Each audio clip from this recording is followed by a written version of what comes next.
Colegas, pessoal do CON Sergipe 2020, Luiz Adolfo de Mello, Universidade Federal de Sergipe, eixo 14, um estudo sobre 15 anos de publicações da RBF no século XXI. Vamos fazer uma tentativa aqui com duas telas.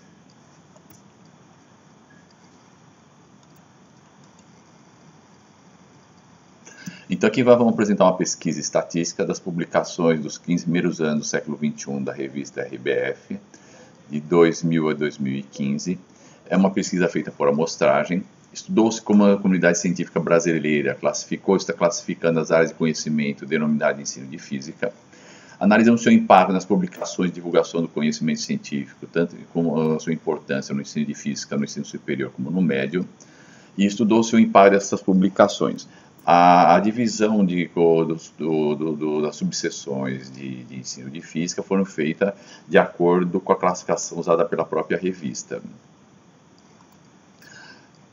Segundo a revista Exames, estima-se que devam existir atualmente mais ou menos 8.000 periódicos científicos no Brasil. Então, criou-se um critério técnico pelo pesquisador Garfield, que é o mesmo nome daquele personagem, para classificar essa quantidade enorme de revistas e publicações.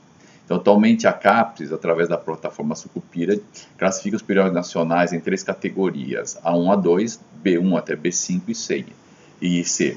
Então, a RBF é uma revista de top, né? é uma revista mais importante na área de ensino física no Brasil, e é uma revista A1.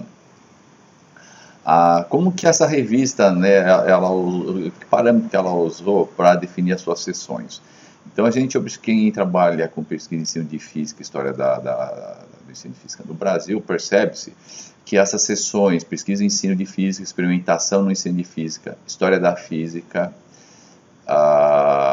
e no caso da nossa revista, nós temos uma seção de gerais, foram divididas de acordo com o que foi feito em pesquisa em ensino de física ao longo dos anos após a Guerra Fria. O objetivo desse artigo é apresentar uma pesquisa estatística, ao mesmo tempo procurar retratar a história de como o ensino de física evoluiu ao longo das últimas 4 décadas no Brasil, através da história da RBF. Veja, a RBF e a Sociedade Brasileira de Física são entidades sociais, onde se associam os pesquisadores de ensino de física no Brasil, se reúnem em 2 congressos, que é o SNEF e o IEPF, e lá eles definem, né, nos seus plenários, como que a pesquisa, quais são as diretrizes, os temas centrais de pesquisa no ensino do Brasil.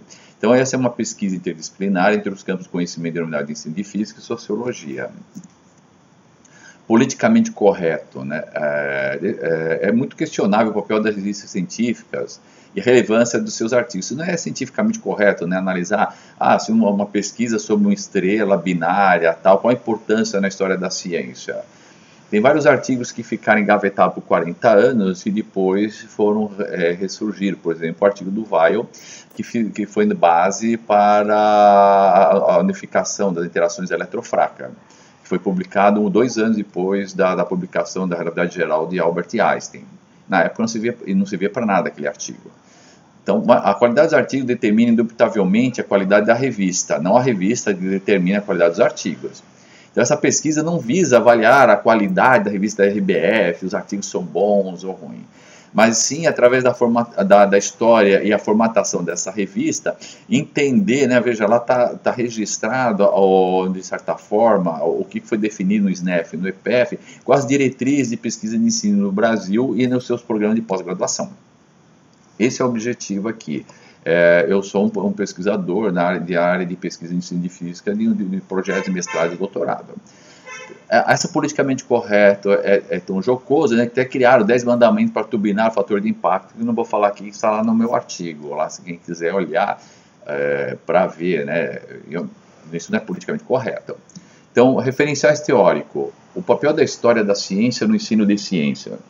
A introdução da história da ciência do Brasil está ligado à necessidade de desconstruir o pensamento colonialista impresso nos antigos livros didáticos, de que somente o que era feito no exterior e para os estrangeiros possuía valor, né?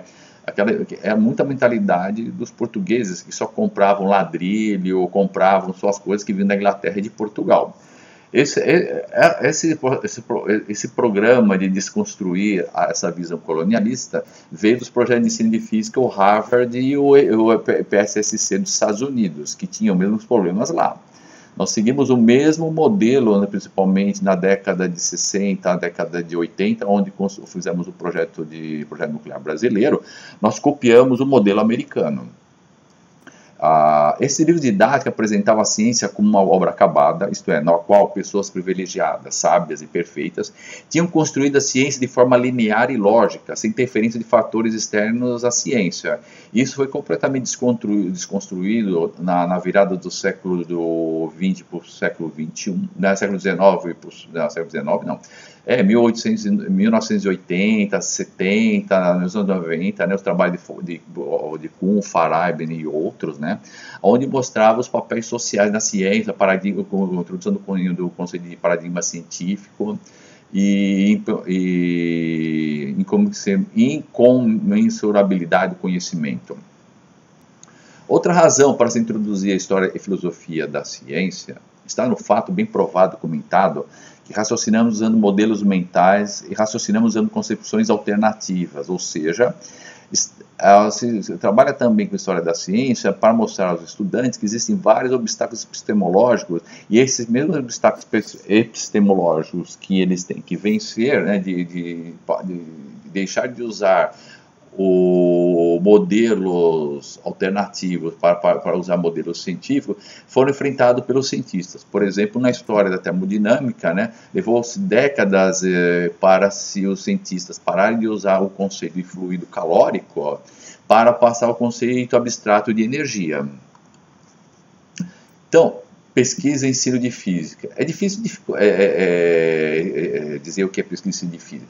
Pesquisa e ensino de física, você pode pegar o mesmo tema de história da ciência tal, e olhar o impacto dela na comunidade e na universidade. Mas aí o que acontece? No pesquisa e ensino de física, são publicadas pesquisas onde tem amostragens, onde se pega uma ou duas universidades, 100, 200, 300, 2.000 estudantes. Nas revistas de ensino de física, de pesquisa de ensino de física americanas, só se aceitam trabalhos onde fazem pesquisas de no mínimo uma universidade, uma ou duas ou três universidades, como vários colleges, onde faz uma amostragem de 1.000, 2.000, 3.000, 4.000 alunos. Isso é impossível fazer no Brasil com as nossas condições precárias aqui, de financeiras e tal. Mas são, no geral, pesquisas que demoraram de 2 a 3 anos para ser realizada. Essa aqui, apesar de ser uma pesquisa que estou fazendo na Revista Brasileira de Ensino de Física, na época eu demorei 20 dias para fazer isso, né? Peguei a revista, abri lá o site e analisei. Então, eu fiz isso para juntar aqui no nosso congresso e para incentivar uma nova linha de pesquisa, né? Abrir um novo campo para nossos estudantes de mestrado e doutorado. Não tem o objetivo de ser uma tese.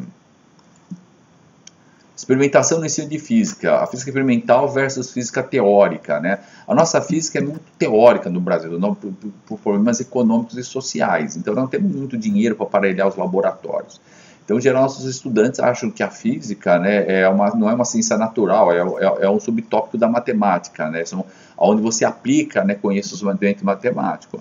Então, existe muita pesquisa e experimentação no ensino de física para desconstruir essa mentalidade nos estudantes e principalmente hoje nós vivemos no mundo da tecnologia e das patentes, de formar um novo cientista, um físico mais de cientista natural.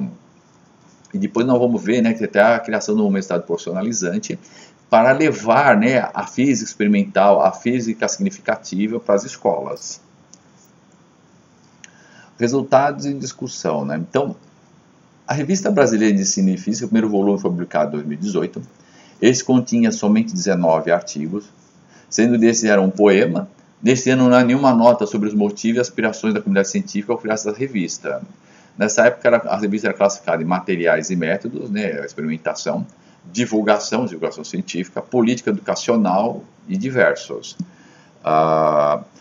Então, não havia uma periodicidade na revista, um ano era publicado no volume, outro 2, outro voltava a 1, outro ano era 3. Só em 2011 é que os artigos na RB foram formatados na forma que nós conhecemos como hoje, né? Artigos gerais, pesquisa e ensino de física, história da física e ciências afins e desenvolvimento e ensino de física, são esses 4 tópicos.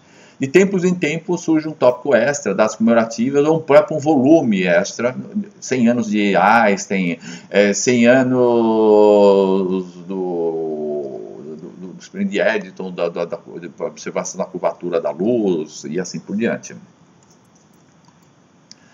Metodologia. Para realizarmos a contagem de citações dos artigos, usamos a ferramenta de pesquisa o Scholar Google, e usamos a metodologia de amostragem estatística para escolher quais artigos iriam verificar qual tipo de artigo que eu citam, né? Por exemplo, né, física da bola de futebol, não, interessante e tal, fui olhar, olhei, não tinha nenhuma citação, como que essa revista não tem nenhuma citação? Aí no Google, não, eu coloquei no Google, apareceu uma outra revista, a física da bola de futebol moderna. 20 citações. O nosso artigo era publicado na RBF, esse outro artigo era publicado no IEE, numa revista de engenharia. E só citavam artigos de engenharia. Só que nem citavam o nosso artigo, que era a base para esse outro artigo. Ó. Ou veja, um certo preconceito que nós temos na nossa comunidade científica contra o ensino, de certa forma, é mundial. E mais ainda, né, artigos publicados que não são de ensino de física em revista de ensino de física, eu consegui observar, não são citados. Só são citados, os artigos de engenharia ou de tecnologia só são citados em tecnologia. Um fator que dificultou muito a pesquisa foi o fato que em vários anos não houve um respeito às divisões das seções, né? Artigo de história publicado em geral, pesquisa de ensino e física na parte geral. Então, de vez em quando eu conseguia perceber esses detalhes, né? Muitas vezes eu não fiz um pente fino para checar todos os detalhes. O primeiro pente fino que eu fiz foi o suficiente para observar certas discrepâncias, né, para poder escrever isso aqui e para deixar aberto para uma futura tese de mestrado ou doutorado.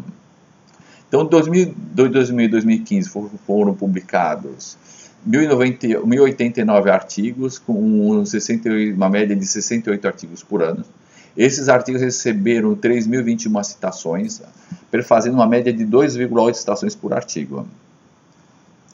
Só que assim, nesse período tivemos artigos escritos para sessões especiais, aquele 100 anos de Einstein, 50 anos de magnetismo, assim, esses 73 artigos carregaram mais ou menos quase 60 citações. Então, assim, se retirarmos esses artigos, que não é de ensino de física, sobraram 1.016 artigos que receberam em média 3 citações por artigo. Veja, que aumentou as citações, apesar de ter tirado vários artigos com muitas citações, tem muitos artigos aqui que não tem citação nenhuma, que estava atravancando a revista. Tivemos a reimpressão de mais de 10 artigos famosos. Então, o artigo do fotoelétrico do Einstein, 2005, tem 8 seções, foi dividido em 8 artigos. Por algum motivo, precisaram traduzir o artigo do Kurt Gödel, né? Veja, tem 450 citações, 386 citações do Kurt Gödel. Então, havia uma necessidade que não está documentada em lugar nenhum. Assim, teremos aproximadamente 1.000 artigos originais, com 1.978 citações, resultando 2 citações por artigo. É uma revista, então, aonde para limpar. Então, veja aqui que do Kurt Gödel, do Einstein, 2006, tiveram várias citações. Também teve uns artigos aqui teve os artigos do Moreira, História das Ciências, que foram muito citados, que são desses pontos atípicos que eu fui pesquisar. Eu usei a amostragem, eu olhei os gráficos, olhei os pontos atípicos e fui ver lá os pontos atípicos. Depois eu fiz um pente fino olhando revista por tópico das revistas. Obviamente, muitas delas eu não saí, não tinha nenhuma citação, né? Então não precisava ficar pesquisando lá, porque não tinha nenhuma citação. Outros tinham uma citação ou duas, eu só olhava os que tinham mais de 20, 30 citações para saber o que estava acontecendo. Então, em geral, o número de artigos são 68 por ano e tem a mesma média de citações. Fazendo uma estimativa por alto, né, olhando a seção por 60, percebi que somente 30% dos artigos receberam citações. Então, dos 1.000, somente 300 artigos receberam citações com uma média aproximadamente de 7 citações. Veja, tem muitos artigos muito bons na nossa revista. Mas, em realidade, 70% desses artigos receberam 1 ou 2 citações, ou seja, esses são artigos sazonais, que põe um tópico de moda numa época e que depois a moda passa e não se cita mais aquele artigo. Obviamente, então, os outros 700 artigos não receberam qualquer citação. Agora, desses 30% dos 30% aqui, 9%, receberam mais de 15% de 15, 30, 40 citações. Então, se olharmos aqui o gráfico, né, quais são as seções que tiveram mais publicações? Artigos gerais. Depois vem aqui desenvolvimento de ensino de física, né, a experimentação de ensino de física. Depois vem história de física, pesquisa e muito menos eventos especiais. Se olhar agora o parâmetro de impacto de citações, eventos especiais recebem muito mais citações. Depois vem história de ensino da física, que é a base, né, para o nosso mestrado e doutorado. A outra parte que é a pesquisa e ensino de física, que tem poucos artigos publicados, mas recebe muitas citações. Finalmente, a parte experimental e artigos gerais. Então, seção de artigos gerais. 1,8 citações por artigo, não está muito abaixo de 2 citações por artigo. Essa seção foi criada, obviamente, provavelmente por ter vários artigos que se não encaixa nas outras 4 categorias. Esse artigo aqui, pelo que eu analisei lá, o tipo de artigo que é publicado lá, a gente podia denominar didática do ensino superior. Artigo de física experimental ou de física matemática, ou seja, a forma mais simples de ensinar a solução de um problema ou de se montar um laboratório, de montar lá uma placa de aquisição de dados. Então, em geral, o que acontece? Esses artigos rapidamente são absorvidos pela comunidade científica, entre colegas. Estou dando uma aula de física matemática, eu preciso montar um laboratório assim. A pessoa faz uma dica para ele, remonta o laboratório, mas não cita, é porque vai para a apostila didática. Esses artigos são muito importantes para o dia a dia do curso de bacharelado e de licenciatura, mas não tem muita representação para o programa de pós-graduação, a pesquisa e ensino de física. A representação gráfica dos números absolutos, vocês vejam de novo aqui, né? É uma média geral de artigos, sempre praticamente o mesmo número de artigos publicados, número de citações. 2007 teve um salto aqui, que eu não me lembro, não é o artigo de Kurt Gödel. Não, foi a supersimetria, estava uma publicação de um artigo de supersimetria, que havia um interesse disso por nossos estudantes. Foi publicado um artigo aqui que não era de ensino, e um artigo de ensino, de supersimetria do Moreira, que puxaram aqui esse pico aqui. Em geral, são poucas citações. Seção pesquisa e ensino de física. Essa é a nossa área, né, do mestrado e do doutorado. Né? O que estão fazendo de pesquisa, de ensino de física no Brasil e tal. Então a gente observa que nos anos 2000 e 2003 era de interesse geral e universal, já que 90% dos artigos foram referenciados ao longo do tempo, tinham muitas citações. Então eu fui atrás, né? Por que esses artigos têm muitas citações e tal? Aí fui percebendo, né, que as citações corria desde 2000 a 2015 ainda eram citados. Outro fato importante é que esses assuntos geraram a criação de novas comunidades científicas no campo de ensino de ciências, por exemplo, aprendizagem significativa e mapas conceituais. Então, né, essas comunidades depois se aglutinaram em torno do Moreira, de alguns pesquisadores, e montaram as suas próprias comunidades científicas e saíram fora da RBF. Seria interessante ou não? Eu passei esse trabalho para a RBF para eles analisarem lá. Um dos objetivos do ensino justamente é municiar, né, com informações e conteúdo a nossa comunidade científica. Então veja aqui, ó, leia 375 artigos em 2000 de citações. 2002, 2001, e depois ele vem decaindo aqui. Ou seja, a nossa comunidade de pesquisa de ensino de física se aglutinou em comunidades específicas e saíram da RBF. Veja como é importante fazer uma análise estatística de uma revista, quanta informação ela tem para nos fornecer. Então teve o efeito Marco Antônio Moreira e o grupo Aprendizagem Significativa, tá? Seção História da Física e Ciências Afins. Então, olhando atentamente o gráfico da figura a seguir, a gente vai ver que foi no começo do século XXI que teve muitas publicações e muitas citações, né, em 2000 e 2001. Assim, eu voltei atrás, a 98, 99, para ver se isso era um pico ou não. E observei, né, que em 90, 98, 99 também tinha bastante publicações. Nós que a média de artigos publicados não variou, eram 8 artigos por ano. E esse é um tema interessante de pesquisa, né, muito citado nas teses de mestrado e doutorado, né, e nos cursos de instrumentação para o ensino de física. Né. Então, será que esse fato se deveu à migração dos historiadores de ciências para a revista mais especializada em filosofia da ciência, onde é publicado os artigos do tipo do Feyerabend? Era só o interesse da época. Então veja aqui, essa aqui tem que descontar isso aqui, 387 é o artigo do Einstein, do Kurt Gödel. 2009, eu não me lembro direito aqui o que ocorreu, não tenho tempo para analisar, mas veja, eu voltei um pouco para trás aqui, teve um grande número de pesquisas e publicações em história de ensino de física, e depois deixou-se de se publicar aqui nessa revista, certamente foram para as revistas de filosofia. Vejo também em 97 a 99 o professor Maria Felizardo Bassalo, aposentado, não sei se é vivo ainda, lá na Pará. Ele foi convidado a publicar vários artigos, né? Só que ele pôs o mesmo nome. Então veja, também foi interessante isso, porque aqui eu comecei a procurar, olhar com mais cuidado os nomes dos artigos e percebi que artigos com nome muito simples, do tipo da capítulo de livro, não tinha citação e não achava no Google. Eu fazia uma pesquisa no Google, no Scholar Google, e não achava artigo nenhum. Colocava todos os detalhes, o volume, o número e tal, e eram artigos invisíveis.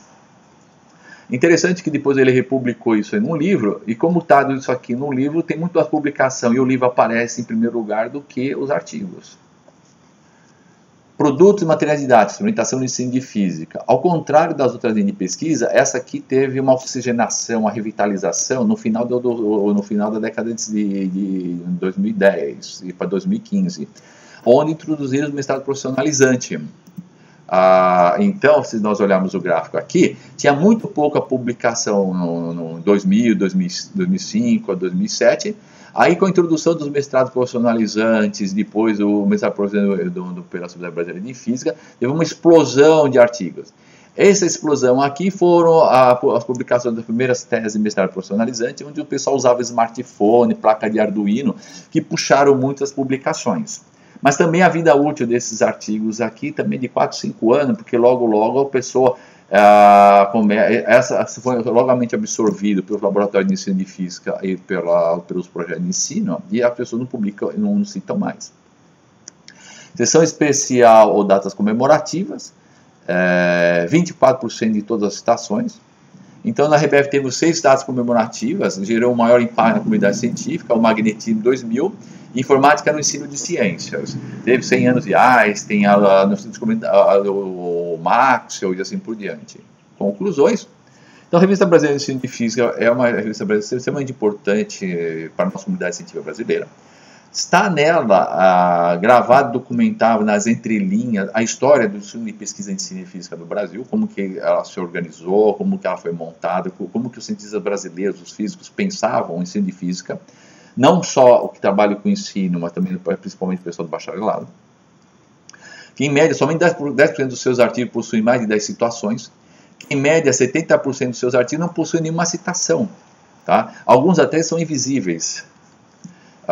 Eu não vou entrar em detalhes, já concluí já falei todos os detalhes aqui. Então, a maioria dos artigos são sazonais.